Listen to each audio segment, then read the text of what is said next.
Hi, this is Eloy Ortiz Oakley, and welcome back to the RANT podcast, the podcast where we pull back the curtain and break down the people, the policies, and the politics of our higher education system. In this episode, I welcome back Phil Hill. This will be Phil's third appearance here on the RANT podcast, and it's great to have him back.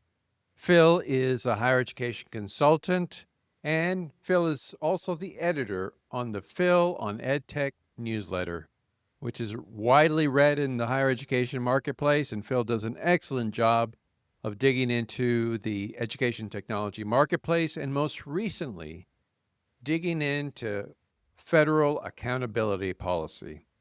And that's what will be the topic of today's episode. I sit down with Phil and we talk about federal policy, particularly federal policy that has come out of the OB3 piece of legislation, otherwise known as the One Big Beautiful Bill Act. I sit down with Phil to get his thoughts about the new federal accountability framework, particularly as it relates to earnings premium. There's a lot of conversation these days about measuring return on investment, economic mobility, ensuring that learners earn more than they would have by not entering this program of study. And the federal policy framework, the new accountability framework, takes into consideration earnings for programs of study. And for those programs of study that don't, over about a 5-year period, have earnings premiums that are above and beyond what you would have otherwise earned right out of high school, then those programs are susceptible to losing the ability to get federally subsidized loans.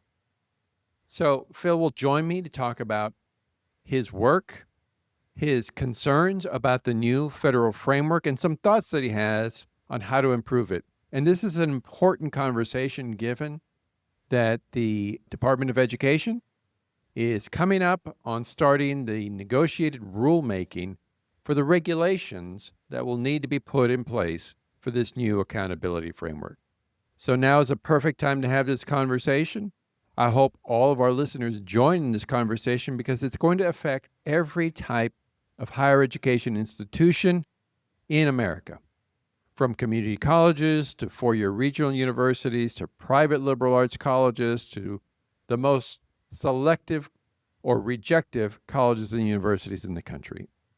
Every program of study is going to be held accountable, and quite frankly, it's about time.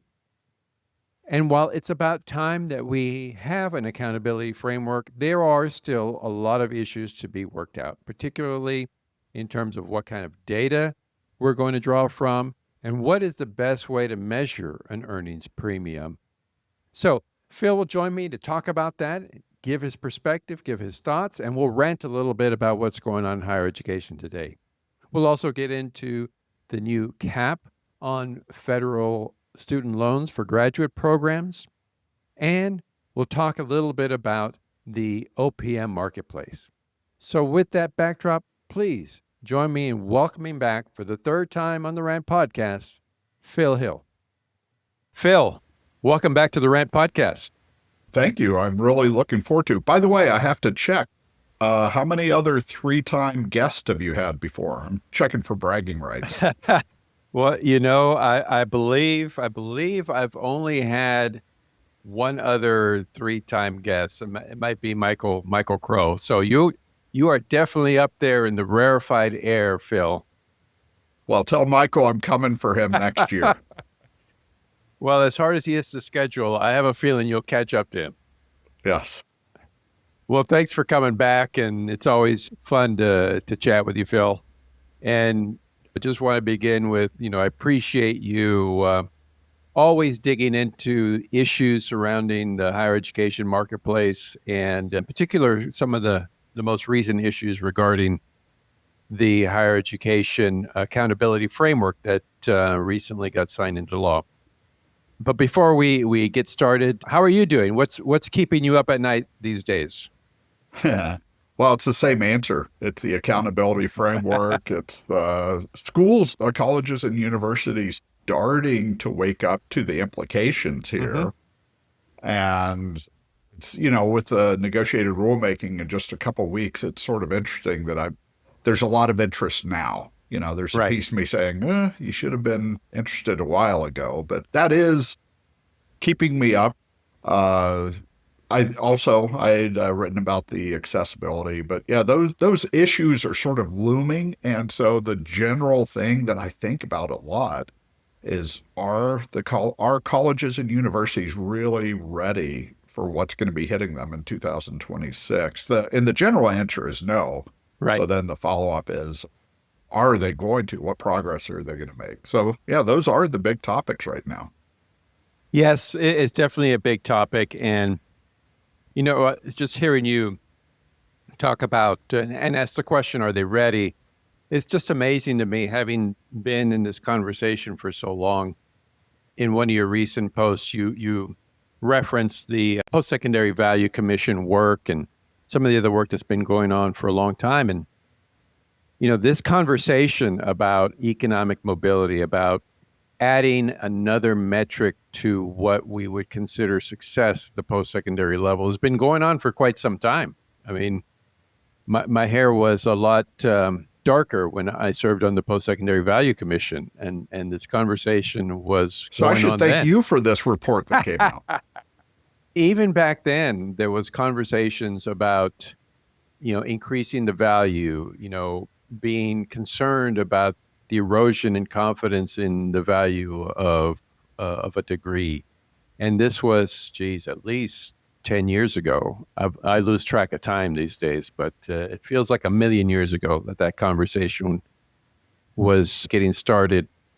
But I also reflect and think about how it felt when in the early or mid 2000s, well, not mid 2000s, I'd say, 2006, 7, 8, when conversations around completion were creeping into the conversation, and how much backlash there was to even contemplate completion as a metric of success, particularly at the community college level, where there was always this notion that we serve too many missions, we can't be held accountable to one specific metric of completion.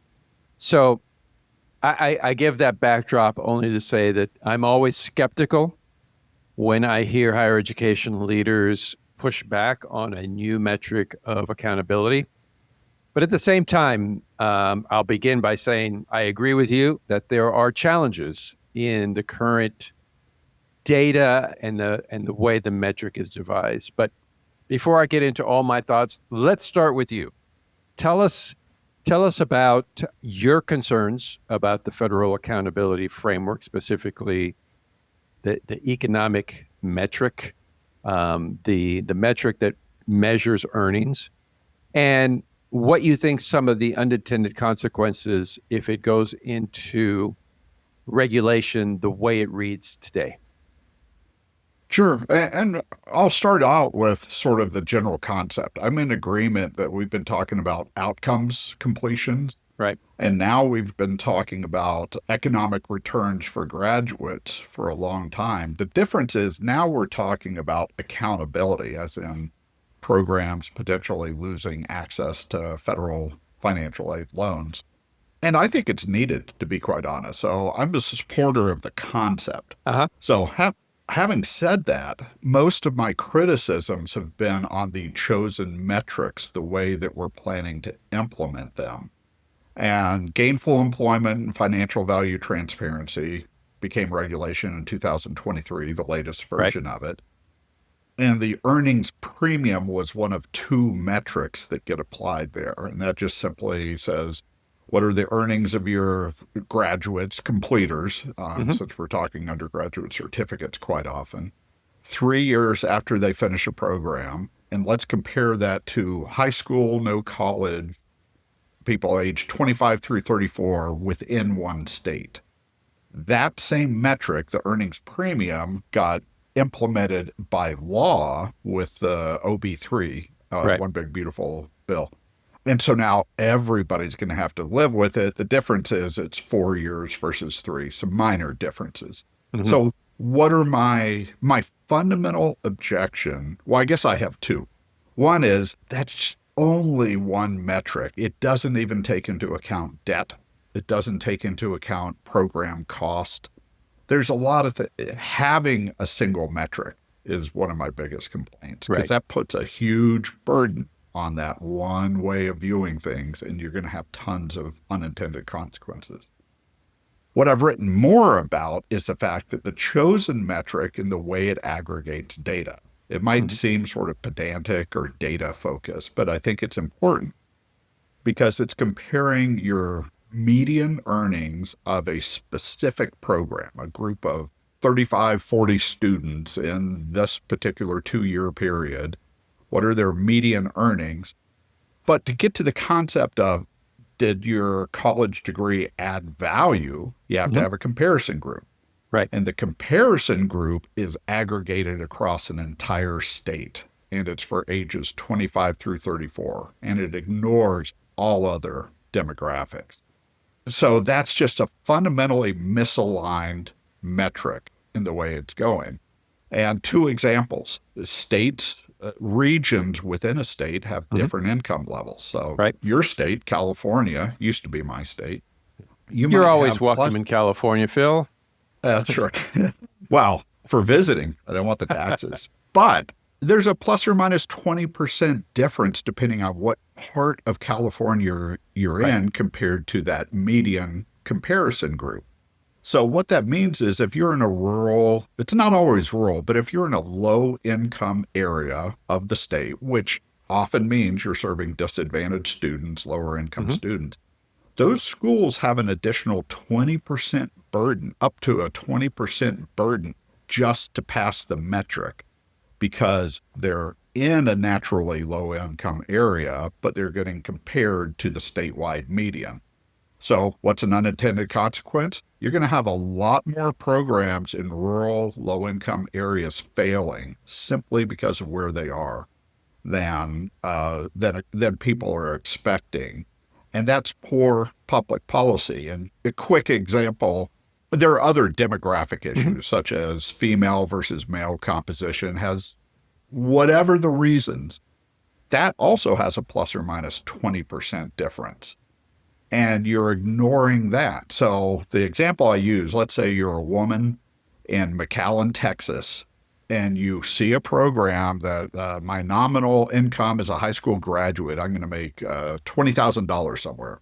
Right. Let's just say that I take some program and I boost my earnings. That's what we're trying to go for. But because the comparison group includes Austin, Dallas, Houston, it's a statewide median. The program I'm taking, it might be doing me a lot of good, but it might fail simply because where I am and ignoring the demographics. So that's the fundamental argument is it's a poorly designed metric that misses the biggest variations. And once we see what happens, I can already tell you it's going to be predominantly the open access public low-income areas that suffer the most. And I'm not trying to say, oh, they all should get a pass because they're low income, but smart public policy should take these things into account. So that's my fundamental argument here. Yeah, no, and I've certainly heard that argument in other circles. Part of the problem is the data that the federal government has to do this calculation. I mean, I think that's another part of this is what data are they going to use? I mean, there's always this question these days about are we going to have federal data to draw from? Are we not? Is the college scorecard going to be there? Is it not? And there's always been this argument that virtually every data metric that the federal government has used is flawed because of the data that they're using, whether it's IPEDS data, whether it's college scorecard data. So yes, I would fundamentally agree that the data is not great. And so, like you, I'm hopeful that this conversation can be had in negotiated rulemaking. I'm not going to hold my breath the way that rulemaking if you release this podcast by then, I might change the game. Right. Actually, if you don't mind me jumping in, there's a difference, fundamental difference, data available versus the chosen data for a metric. So, for example, on the geographic, sub-state regions and capturing the income differences within a state, that data is available. It's actually available within the same data sets that the government's already accessing. So it's not, Right. the geographic area is simply a matter of they chose not to define it in a very sophisticated way. It's not a data availability. I go on the ACS data, all you have to do is click one thing and you also get the region, and the commuting zone is the best one. So I don't want to go into too much detail on one issue, but I Right. just want to point out there's a difference between, I agree, data is not perfect. However, hmm data available and chosen data within the metric, there's a big gap. That's more what I'm interested in.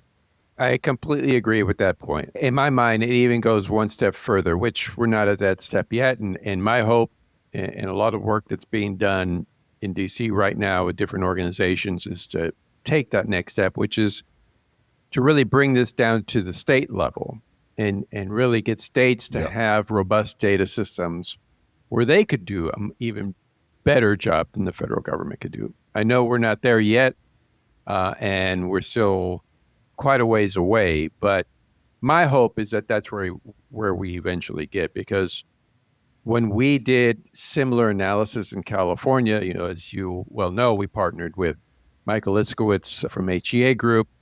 We've done a number of different reports. We did a California Mobility Index that measured mobility for the four-year institutions in California. We did a programs that pay report that focused on programs of study and the return on investment on those programs of study. We've done reports on return on investment for the two-year institutions. And that's where we really found the challenge. We could not duplicate the mobility index that we did for the 4 years because of the huge regional differences that community colleges exist in California and every state for that matter. And the challenge you have with Pell uptake in community colleges.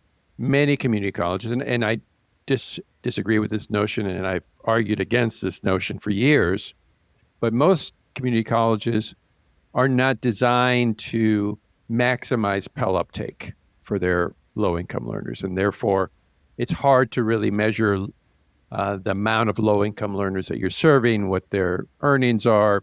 So I do think that there is quite a number of issues that we still need to tackle, as you pointed out. And hopefully some of those will be ironed out in rulemaking. I agree with another point you made that many, if not most, institutions were slow to wake up to what this was going to mean, which is why College Futures published the report early this year to just give a highlight to people what this was going to look like. And we had places like Compton College, which showed some pretty poor return on investment metrics compared to some of the other institutions in the LA County area.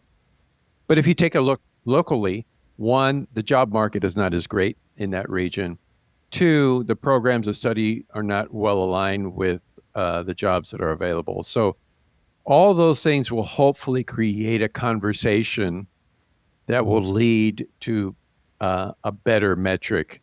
But we'll see. Hopefully, like you said, somebody at Ed will listen to this podcast and gives us some thought. Sure. And if you don't mind me adding Mhm. just one other point that's sort of the opposite side of the argument, it's why this is important. Mhm. And it gets to your point about there's always people arguing against even the concept. Mhm. Is I find it, to be quite honest, disingenuous how many people who were arguing, this sounds pretty pointed, but I'm going with it, that, hey, the Masters of Social Work should have been included in the definition of a professional Oh, my degree goodness. so That's right. that students could borrow up to $200,000.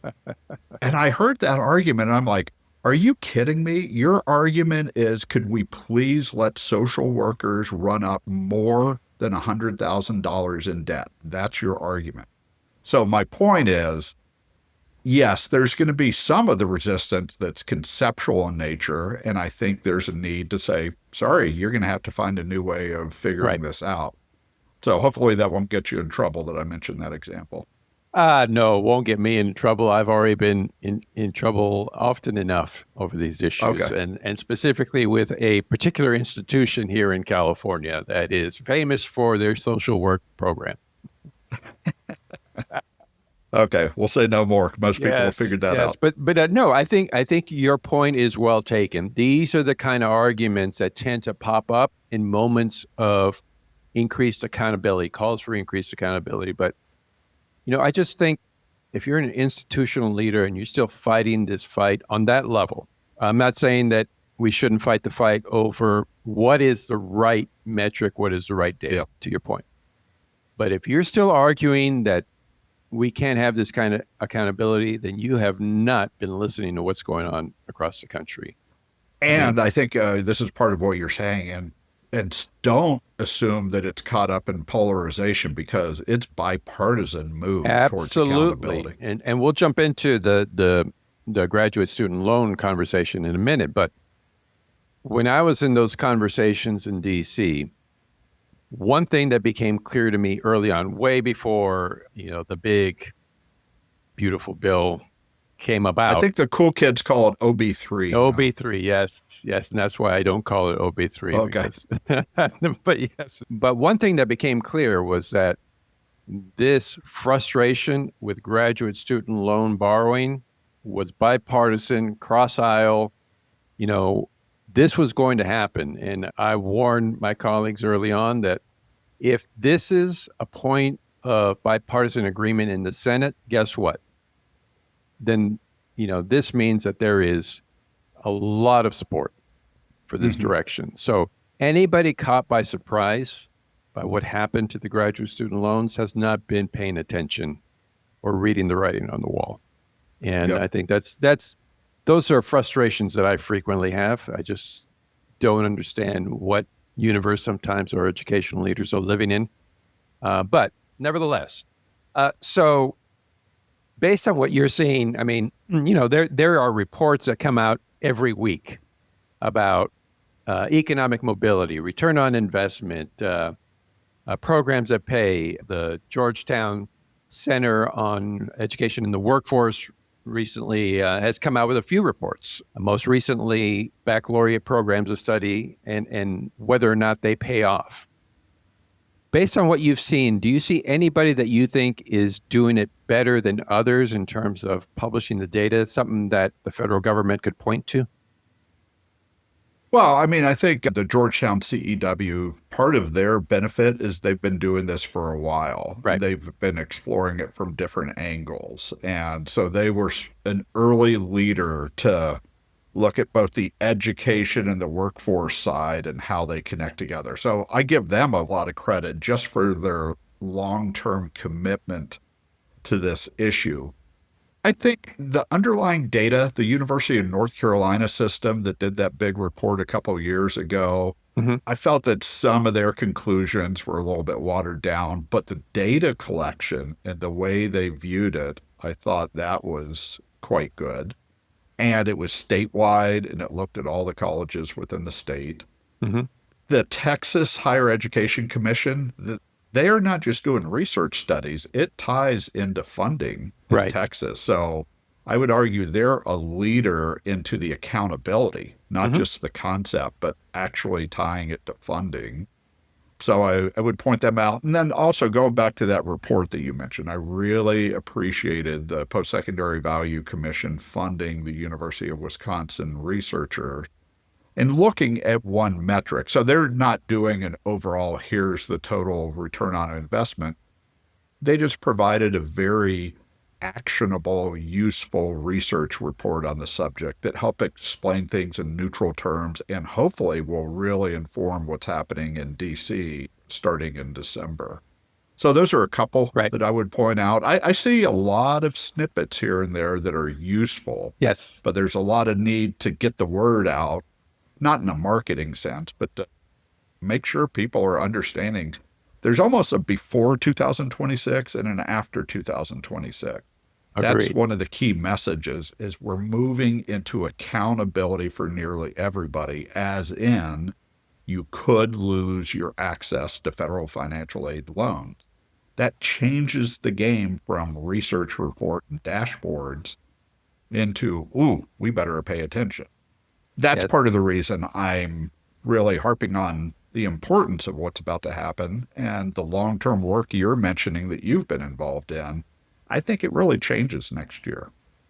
I agree. And I definitely think it is time for institutions to pay attention to this because it is going to creep up on them. And if they don't make their voices heard now, we're in an era of negotiated rulemaking that's a little different than what it was in the past. Now, we can always argue that depending on which administration you have, there's a slant in the negotiated rulemaking. But based on what I just saw with the graduate student loans, the department comes in with a very specific point of view. Institutions and their advocacy organizations better speak up now. And I'd also point out, I think there's something unique in that this was the RISE committee that just concluded 2 weeks ago. Mm-hmm. That was only the second negotiated rulemaking in education that actually reached consensus for the full package in the past decade.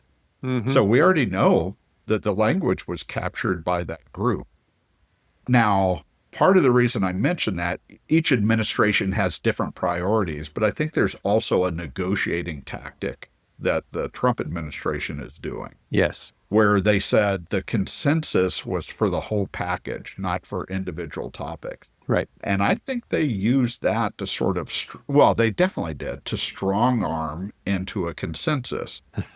They used pretty sophisticated negotiating because they explicitly said at the end, all right, this isn't perfect, but if we don't reach consensus, you're going to lose all these other things that we did agree on.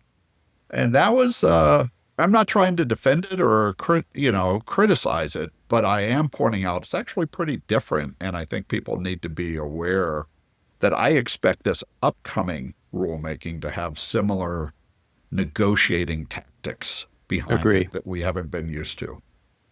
I certainly agree with that. Let's continue talking about federal policy and the most recent rulemaking regarding things like graduate student loans.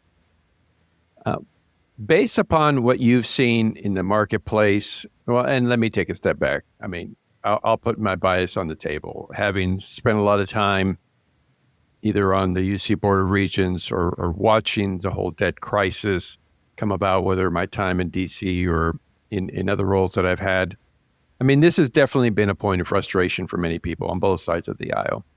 My experience on the UC Board of Regents was that year after year, we kept seeing more and more graduate programs come to the board to seek professional status because that allowed them to then charge what in the UC we call professional fees on top of the usual tuition. So they were more expensive. I've seen a proliferation over the years of what some call or try to call professional graduate degree programs and thus charge a premium for them. We saw that in the example that you just mentioned, social work, which clearly, if you look at the earnings of a social worker or a person employed in a county or a city here in California, it's virtually impossible to pay back that loan based on the earnings that you're going to make over your lifetime, particularly if you're getting into that field of study, that field of work in your late 20s, early 30s, some of them in their 40s. So I understand the deep frustration that people have with the amount of debt that was being accumulated and the lack of economic return for that debt for graduate programs. Based on what you're seeing, how do you think that this is going to impact colleges and universities? I think it's cross subsidies. That's what's going to take a hit. Yeah. Is if you look at it on a program by program basis and argue about professional status, I think that's missing the big story. I mean, it's important, but the reason these programs are proliferating is these universities want to have that money and they use a lot of it for cross-subsidizing other university operations. So I That's think right. the biggest impact is going to be on universities at large, not just on individual programs. You'll see things like Santa Clara University, which is private, but you notice they just they created a grant or a guaranteed grant of some type that put them right at the limit of the new loan limits. Mm-hmm. And I think we're going to see more of that where schools are saying, we recognize the importance of we better not go above this dollar amount or else we're going to have a real problem. So I think you'll see more of that, but the bigger impact will be university wide. And you can criticize, my biggest criticism is how is theology in there as one of the professional programs right now, yet airline pilots, where there's a clear path to payback, is not in there. So I think that's an example, the biggest example of why is this considered professional instead of this. But the overall impact, it is going to force these graduate programs, whether they got professional status or not, to start actively managing it. And what that's going to lead to, I think, along with the accountability, the combination, is now at the leadership level, presidents, the board, their C-suite, the provost, at that university leadership level, the CFOs, they're going to need to start doing portfolio management. Mm-hmm. Instead of just handing off so much of that to individual colleges, deans, and department chairs. So it's going to raise portfolio management up. And a big topic will be, wait, why are we charging this much? That's going to cause this problem. What's going to happen to our cross subsidies? So, and overall, I mean, from a personal standpoint, that's a good thing. I think we should be having these conversations. We should be having these conversations. And my fear, although wouldn't characterize it as fear, it's going to be a natural reaction in addition to the things that you just mentioned. I think, one, there'll be more pressure on deans to fundraise outside of, charging tuition to maintain their programs. Two, there's already a lot of discussion about coming up with private financing mechanisms for some of these programs. I hear this a lot coming up in law programs these days, and the concern that the cap will restrict the amount of low-income learners that can access top-tier law programs, although I'm not sure that top tier and having to charge that much always goes together, but apparently in the legal industry it does. Do you have similar concerns that we're going to see a lot more private financing schemes come up? Well, concerns on how it's managed. Will it be like it was in the 2000s and some of the loans were exorbitant and such high interest rates that even if you get people into this, they're going to have a lifetime of debt, even worse than going through the federal program. Yeah, so I'm concerned about that. I've talked to a few schools, and maybe this is Pollyanna, that is hoping that part of what will happen is universities will get creative on, okay, I as a university will find a way to back a loan. Mm-hmm. So the loan's from the private source, but because the university is backing it, it can be a lower interest rate and a better way to help students who need to have it. Right. That's what I hope we see, as opposed to just a return to what we were seeing in the 2000s. So do I have a concern? Yes. But to be quite honest, I have a bigger concern if we did nothing about it.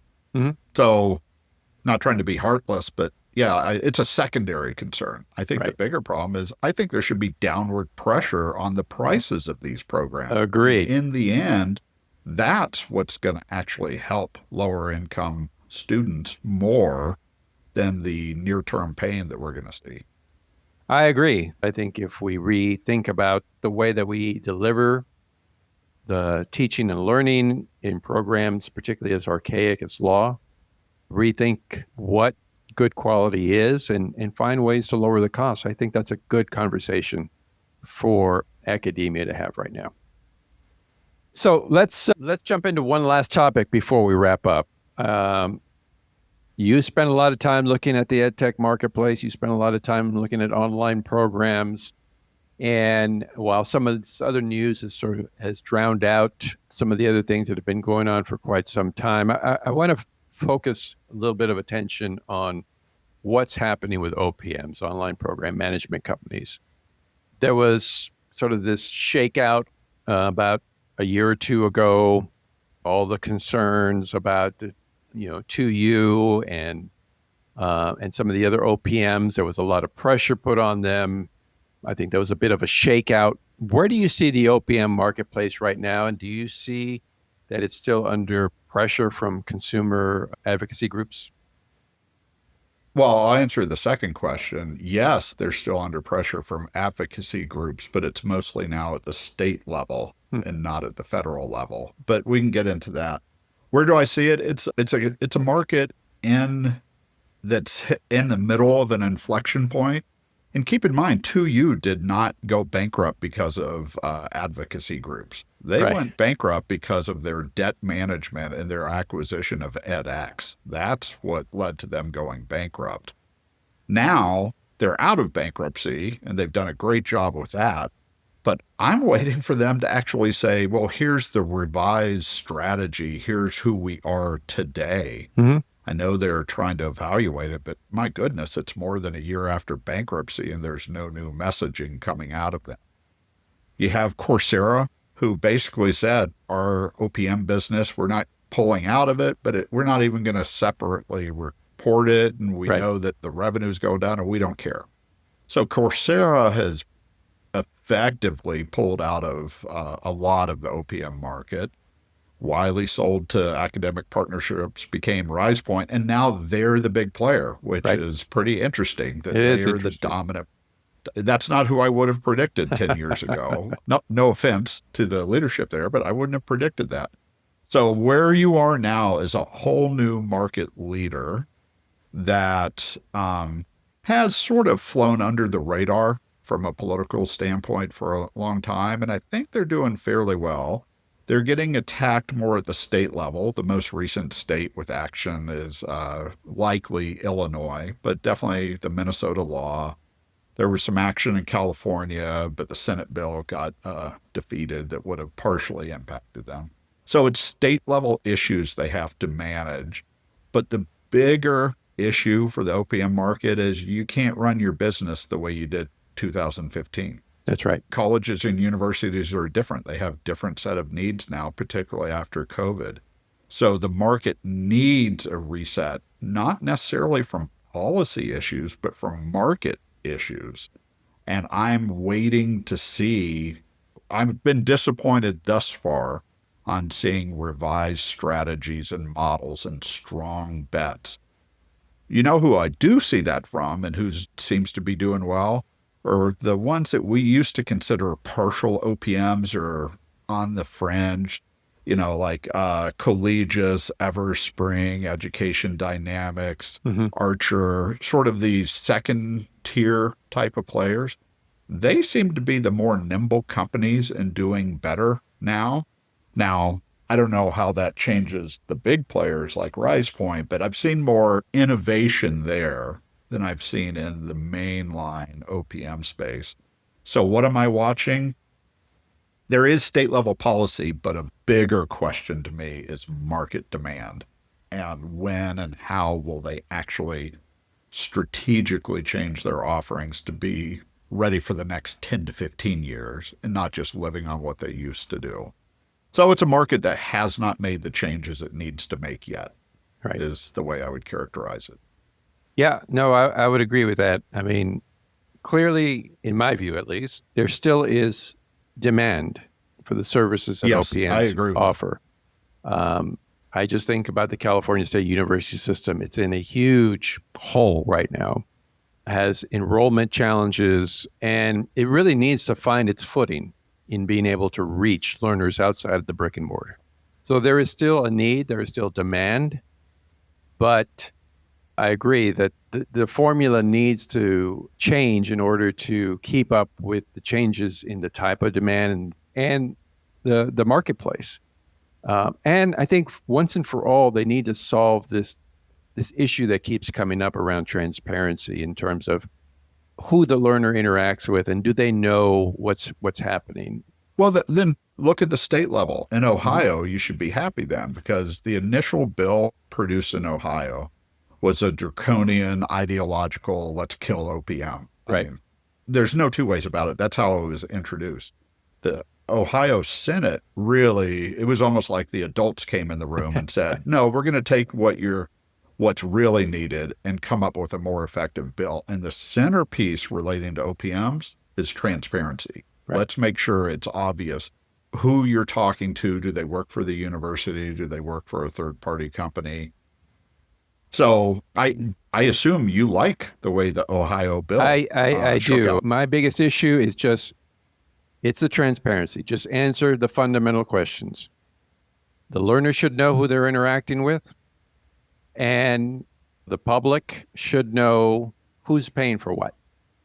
Particularly if it's a public institution. If it's a private institution, well, that's a different ballgame. But any public institution, there just should be clarity and transparency, both for the sake of the college or the university, but also for the sake of the vendor, the partner. So those are my only issues, and I hope that this is something we can resolve, because many, particularly public regional universities and a lot of the privates, the small privates, are really suffering right now, and they need a different strategy. I'll add one at the risk of, I know we don't have time to go down this rabbit hole, but it's a big rabbit hole. Gen AI. You don't want to rely on individual schools having to figure out what's changed in the past month and how does that impact the ability to do an online program. So I'm seeing an increasing demand for OPMs or related companies who can help say, here's where Gen AI is going, and we're going to help you take advantage of it and not get hurt by it, ideally. But my point is, I agree there's demand, and I'm even seeing increasing demand once you throw Gen AI in the mix. Right. The question is, well, policy transparency that you mentioned. But the other question is, right, these companies need to update their models so that they can meet this new demand. Agreed. And maybe we will come back at another time when we give you your robe that has the number 4 on it, just like Saturday Night Live does for their hosts. Yes. And we can talk about Gen AI, but that's for another episode. Maybe after we survive the ASU GSV Summit, we'll come back and talk more about that. Yeah, good. And I look forward to seeing you there. All right. Well, Phil, thank you for being with us again. And as always, thanks for your insights and for just leaning into these issues every single week. I enjoy reading all your pieces and your newsletter. Well, thank you very much. As always, I have fun talking to you, and it's great to jump into meaningful, deep conversations right away. So thank you.